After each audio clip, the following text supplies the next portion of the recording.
Welcome to the Copper Coin Saloon, my good man. Sorry about the wait. I was in the bathroom cleaning a mess off my hands. And what are you be indulging in this fine afternoon? Yeah, that's the good stuff there. Finest whiskey we have. Top shelf. Ain't cheap either. You are a man of good taste, I see, and apparently deep pockets. I haven't seen you around these parts. Are you new in town or are you just riding through? Riding through. I don't blame you for not wanting to stay in town too long. Not with all the history around here. And we've had our fair share of dark times, if I do say so myself. Hell, even I thought about packing up and heading out of this dingy town. It's the folks around these parts that keep me here, though. Yeah, fine folk in this town. Boy, you must have been thirsty. That poor drink didn't stand a chance, now did it? You want another? There's a spirit. You sure are a man of fine taste, if I do say so myself. Well, like I was saying, this town here has seen its dark times alright. Most recent being all the folk that have been murdered in their own homes. Man can't even be safe in his home anymore. Just doesn't seem right to me, not one bit. Home is a place you should be able to relax and kick up your boots without having to worry about getting snuffed out. Being a bartender around these parts, I always get to hear the story. Yeah, people come in here and drink one after another and tell me all the stories. The sheriff was here not 2 nights ago telling me all about the case with the murdered folk. Between you and me, I think he got a few too many in him and told me a little more than he was supposed to. Seeing how there ain't anyone else to serve on this slow night, would you like to hear about what's going on around here? Good. I've been itching to tell someone, and since you're just passing through, I figure won't conflict with the case none. Anyway, about 2 days ago, Sheriff walked right through those doors that you just walked in. Sat down in that seat you're sitting in right now. He was here to get himself a drink. Looked about as irritated and worried as a man about to be walked to the gallows.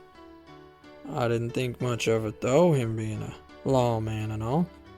Sheriff usually sees his fair share of upsetting stuff, I reckon. And we have our usual little chit-chat. Sheriff downs one drink after another. I could tell something was weighing on his mind by how fast he was sucking down those glasses of that very same whiskey you're drinking now. Only town sheriff can afford this here whiskey. Well, sheriff and you, I suppose. Wouldn't say he earned his pay, but that's just me thinking out loud. Little time passes by and the old sheriff starts loosening those lips of his. Starts talking to me about the case and how unusual the circumstances are. Starts telling me about the victims and how they were killed. Now I know that information there is supposed to stay out of the public's eye, so as not to worry folks or sidewind the case. Anyway, sheriff starts telling me that the folk wasn't just murdered, but they were being eaten by something. Yeah, you heard that right, friend. The folks was getting eaten. The bodies of those poor folks had their heads eaten. Well, most of their heads eaten right off their dadgum necks. Sheriff found chew marks all around their heads, and apparently their brains was sucked right out of their skulls. Yeah. Now the rest of the body was nibbled on and chewed on apparently, but nothing like the head. The The rest of them was just laying there like a rag doll or something. Oh, you took that one down too. You want another drink? Yeah, I don't blame you. This story here probably ain't helping with the nerves if I do say so myself. If you get too uneasy, you just let me know, mister, and I'll quit talking. There's a bit more to the story though, you see. Let me pour you that drink and I'll get on with it. Now, Sheriff couldn't really contain himself. The man just needed to get all this off his chest, I reckon, 'cause he just kept on talking. Yeah, have a good night, Rusty. Yeah, well, Rusty's been playing here in this saloon for years. Sounds like he's calling it a night. Well, anyway, looks like it's just you and me the rest of the night, so I'll get back to my story here. The next thing he starts in on was a little bit of the supernatural now. So try to hang with me if you can. Starts telling me that old Jim Kroger, the man who used to run the general store, was seen walking around in the outskirts of town. Now, seeing a man walking around the outside of town ain't nothing strange. What is strange, though, is that old Jim Kroger died about a month ago. About a month before people see him walking around the outskirts of town. Had a heart attack there right in his store. His wife found him keeled over and he was already gone. And poor old Jim. Mighty fine man if you ask me. Best darn prices from here to Texas if I do say so myself. Now, Betty, old Jim's wife, had a real hard time with it, you see. She wasn't ready to let him go. She screamed for days and days. Screaming, crying. I could hear her from here. All hours of the night. Didn't so much as walk outside the house for weeks. Anyway, Sheriff just keeps on talking. The man's still talking. Tells me that old Jim's body disappeared from the morgue. Not just a few days before he was to be put in the ground. The man just up and vanished. Says they looked high and low for old Jim's body, but he was nowhere to be found. By now the sheriff was pretty well drunk, and before he could keep on blabbering, he finally paid his tab and stumbled out the door. Now, I'm no scholar, I'll tell you that right now. But I started putting things together in my mind. Now, our little town here's had a lot of dark history, as I was saying before. About 5 years ago, and just 2 miles south of town, well, there's this old hill where a family got slaughtered while they were just having a picnic. Some crazy cult preaching about the end of the world came and hacked that entire family up with knives. Did some kind of satanic ritual sacrifice on the poor folk and left their bodies out for everyone to see. Now, sheriff caught on their trail, but as usual, he never did catch the sick sons of bitches. Folks around here stay away from that place. They say it's some kind of evil place now. Well, you know, 'cause of what happened there with those people, that the ground went sour. After that, folks started saying they've been seeing and hearing real strange things when they get close to that hill. Now, I'm not much of a believer in all that spooky nonsense. Well, at least not until I see it for myself. Well, one night I was passing by the area with a load of inventory from the next town over. I saw something that put the fear of God in me. I'll tell you what, a man was standing on top of that hill. He was all hacked up with big old gashes all over his body. I could see his inside parts just hanging out all the way down to the ground. I don't know what they call those parts, but they looked like a rope just hanging out from his stomach. I stared at him for a good 10 seconds, and he stared right back at me. I rubbed my eyes real hard, and just like that, he was gone. I was tired that night, but I wasn't that daggum tired. I knew what I saw. I knew from that moment on that the rumors were true about that hill. There's something evil, no doubt, out there, right on that hill. Now I'm starting to put two and two together, and I started thinking to myself that if Betty just couldn't live without old Jim, that if she took him from that morgue and went and buried him on that hill.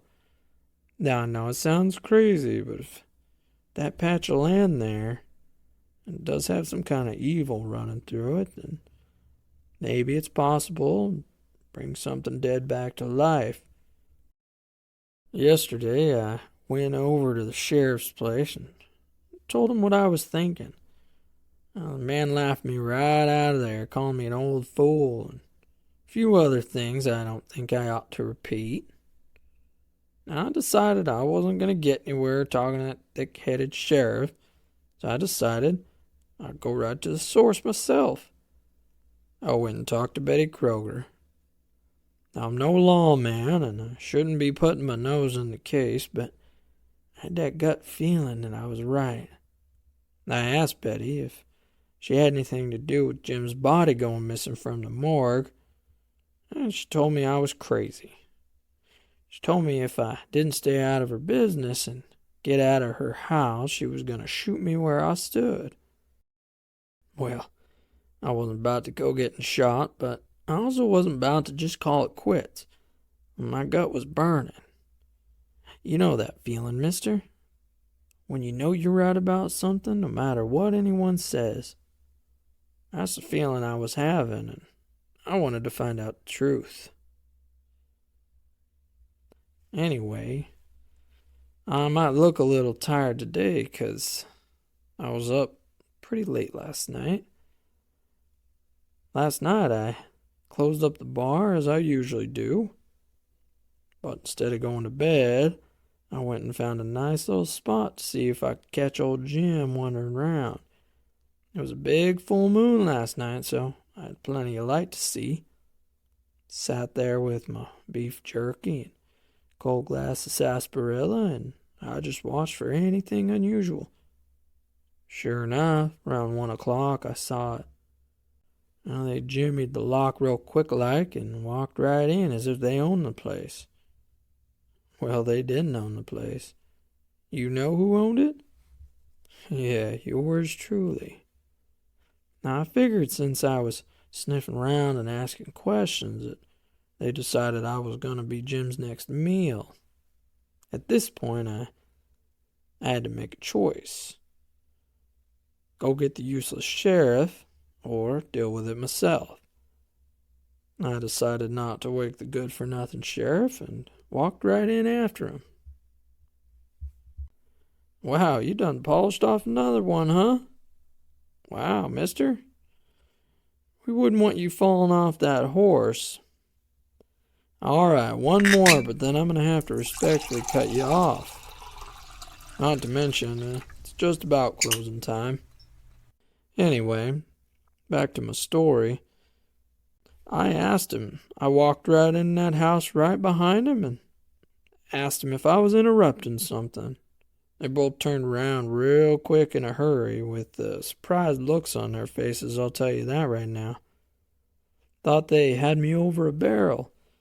Thought I'd be sleeping in my bed, and I'd be a quick, easy meal for old Jim. Pulled out my 6-shooter, and they both raised their hands real quick. As you can imagine, I wasn't surprised to see that my suspicions were right. Betty done buried old Jim on that hill, and now he was back.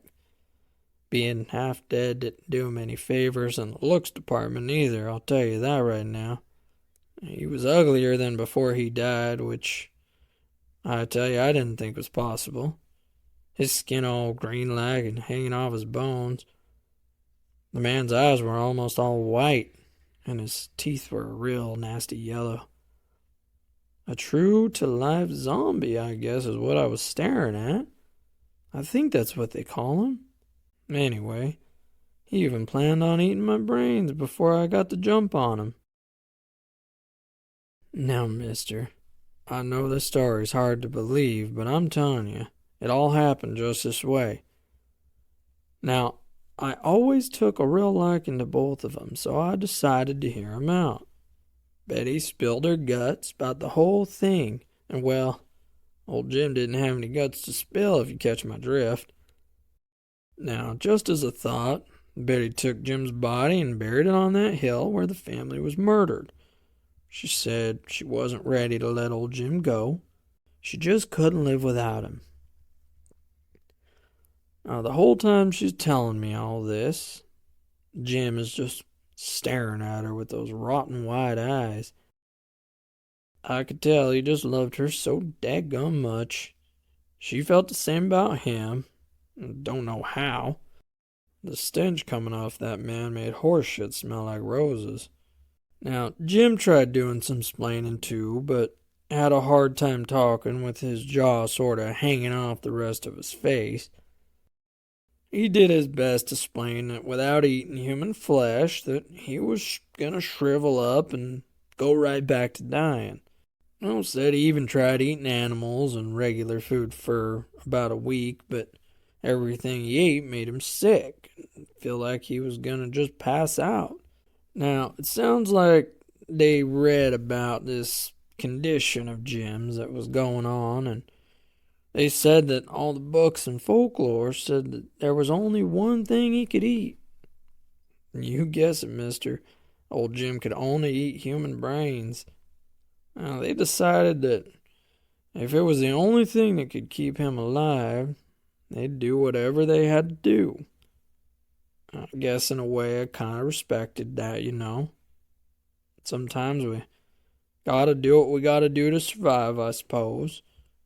He told me that he and Betty were truly in love and they couldn't deal with the idea of not having each other. They started feeding Jim to local folks so he could stay alive. Well, sorta alive, I guess. Now, I'm not an advocate of murder, mister, but I am sort of a sucker for a good love story. I also always liked old Jim and Betty, so I told him that maybe we could work something out. Told him for one thing, Jim needed to stop eating the local folk. These are good, honest, and hard-working people. And well, let's be honest, I do need customers. Except for that damn sheriff. I decided to hand that good-for-nothing lawman over to Jim on a platter.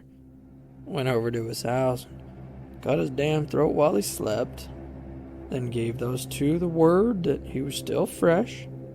A couple hours ago, I went and checked on him myself. Yep, the sheriff done lost his head over this whole case. I mean, literally lost his head. We have a nice little town here, nice place full of good folk. Well, people like yourself, though, just riding on through. Well, ain't nobody gonna miss you.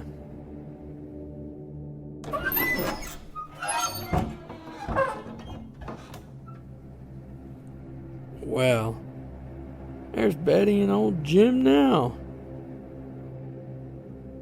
Don't even reach for that gun, mister. Betty's got that shotgun trained right on the back of your head. It's got one hell of a hair trigger. Wouldn't want to go making a mess of old Jim's after-dinner snack now, would we? I think the three of us came to a mighty fine agreement, if I do say so myself. I get your money, and Jim gets to eat your brains. He asked me, that's a pretty fair deal. Unfortunately, you get the ass end of the deal. But sometimes that's just business, friend. This here, it's a good town with good folk. And as I said before, it's these good folk that keep me here. old Jim here, he'll be really happy that you have good taste. You can't afford that there top shelf whiskey, but tonight, seems like he'll finally get a taste of the good stuff.